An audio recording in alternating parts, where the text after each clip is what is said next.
Hello, I'm Doug, Head of Staff and Development on the Purple Sky Network. Today I'm bringing you a time-lapse of our renovations of the shopping district.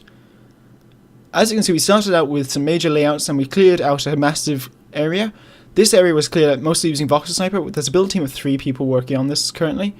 It was myself, Emmy1369, a fellow owner and a head of events, and AlexB333, who is one of our developers.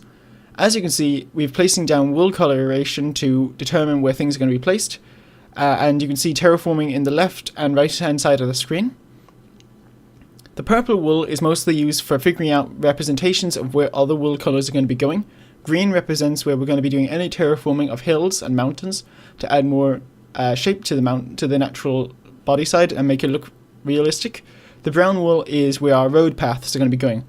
One of the key things we wanted to have for this is for it to be both symmetrical and non-symmetrical at the same time, which is why you can see while the geometric shapes that are formed from the wool colours on the interior of the blue wool are very symmetrical, the blue wool is random and almost insanely randomized in crazy patterns. This is because the blue wool is where the terraforming ends, and the purple wool and all the other wool colours are for determining where the shops things are going to be placed. So the grey wool is where the market stalls are going to be coordinated around on the build. The red wool is our shop districts. We are placing these in all sections because we wanted there to be plenty of stalls that players could take as many as they want, or the market stalls, which we haven't actually added any yet at this point.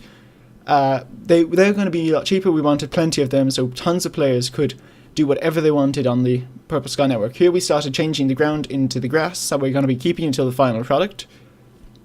The grey wool actually isn't actually kept the entire project. It is only there temporarily until we actually started putting them in, and we determined that it would be better to fill out a tiny bit more than we had originally planned.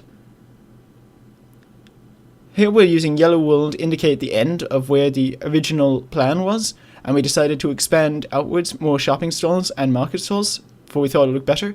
So we have AlexB333 and myself adding more stalls, or plots, pardon me for that. In the top corner you can see M is currently designing the market stall that we're using, and we've decided to expand the road system so it looks a tiny bit more extravagant for the other lower sections. We removed this hill because we determined it was unnecessary and it would only make the build more complicated and less beautiful and pretty in the final sections. The orange wool is going to be where our clock towers are placed, so as you can see we've centralized the roads to be around them, circling them. With that we tried to continue the geometric shapes, so as you can see the cyan wool is being placed in. The cyan wool represents where our market stalls are going to be placed.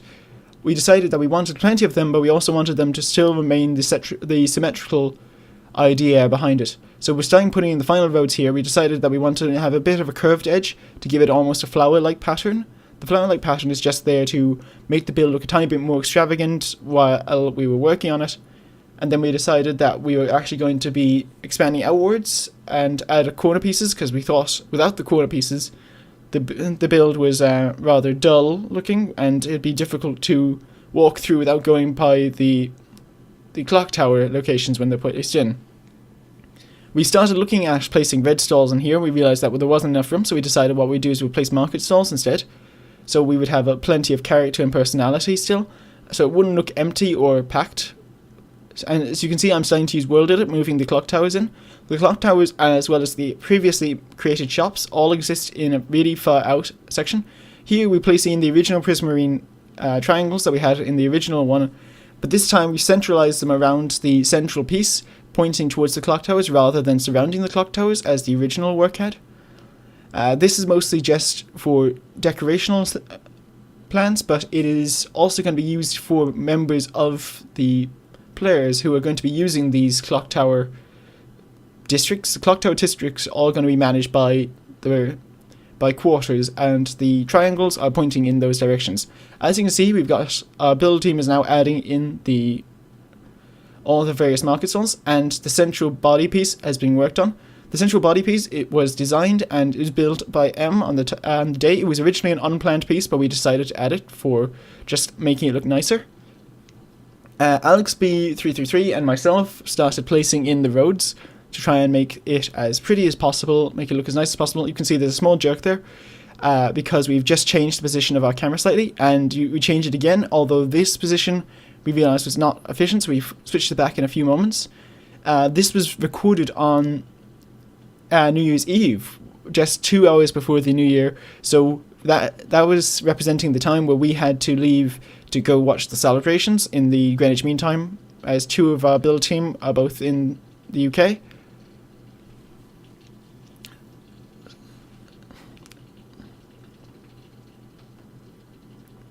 As you can see, we've switched the camera angle back to normal. We decided that we wanted to try and make it easy to get the players around the place, but we wanted it also to look extravagant. So we've got the central idea, which originally was going to be a tower, but we decided to swap it to a chalice, for we thought it would be slightly more interesting in design. So as you can see, the roads are really shaping up now. It's giving an almost geometric design. The idea for the road kind of unusual patterns actually came from the TV and anime Full Metal Alchemist. It's made to look like a transmutation circle represented in the show. On the outside districts of the buildings, we're adding these larger stalls. These larger stalls are far more expensive than the previous stalls, but they are there to try and add some more character and shape to the buildings. Originally, in the original draft, players could build 2 or more stalls next to each other, or stores, or even buy multiple plots to combine them into the same shop. We didn't carry this over in this final draft, but we had shops that were too large to fit in, so we decided to make these larger plots for a more expensive price, but they carry over. As you can see, we're starting placing in these sea lanterns. The sea lanterns are a typical lighting pattern because we think it looks the nicest. It's used for the entirety of the candy biome for the central of the spawn.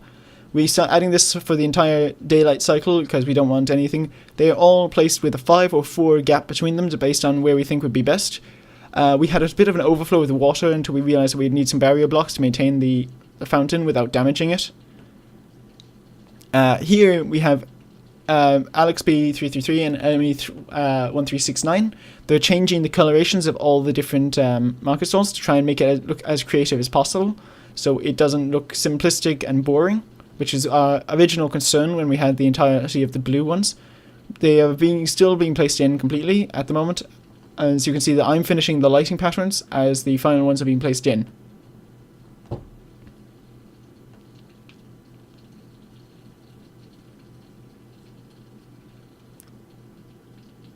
Finishing this, we've actually started moving in the shops, and what we realized very quickly is we had actually made a rather simple but dire mistake in all of the plots.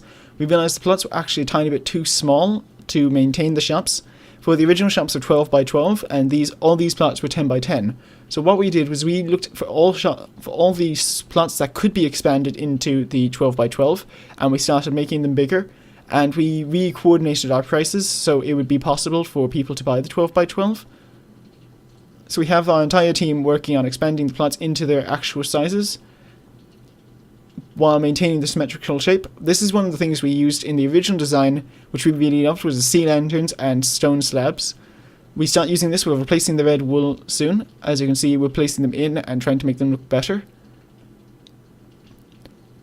We've moved in most of our player shops from the previous times. We've got my firework rocket shop, Emmy's color creations, laser guns, redstone stores, and plenty of other stores being placed in. And then here we start placing in the original plot designs. Alex actually ended up buying one of the stalls midway through the recording. As you can see in a few moments' time in the bottom of the screen, the larger plot is actually going to have the word mine written on it, as Alex had just claimed it and bought it off us.